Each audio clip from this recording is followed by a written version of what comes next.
Okay, designers, let's talk about the design cycle for a little bit. As promised, here is our model of the design cycle. And you may know that there are lots and lots of models of the cycle out there. This one we've created to be as simplified and as straightforward as possible while still incorporating what we think are the core elements of a full design cycle. And those are to investigate the problem, focus on it in detail, probe into it, really get a good understanding of it. To design a solution for that, maybe initially by investigating the problem through modeling, through sketching, through the design process, and then creating models in physical form that you can use to further investigate how is that solution going to work. Choosing and building one of those in the create phase to actually test, is this going to be a good solution? And then evaluating that. Now, you'll also notice in the hub of this wheel of design that we have, there are lines going between all the different phases.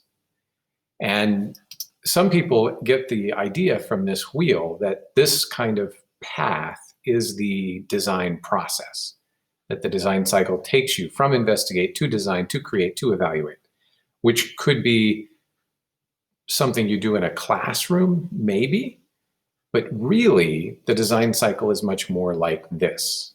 And that's why that hub looks the way it does, because we jump back and forth through all of those processes over and over and over throughout the course of a simple design, let alone a complex, detailed one that takes many, many weeks to get through.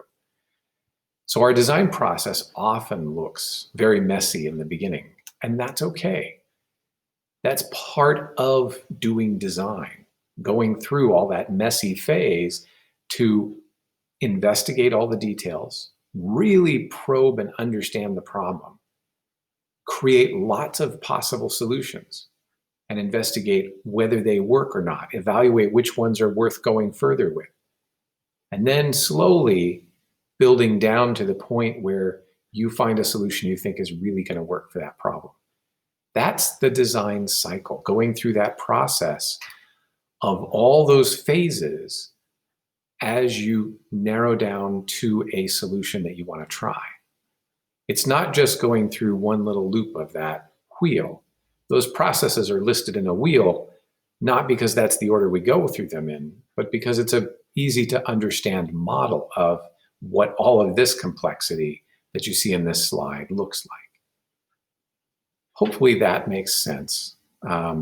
If not, there's more detail in this picture here with specific questions that you can look at.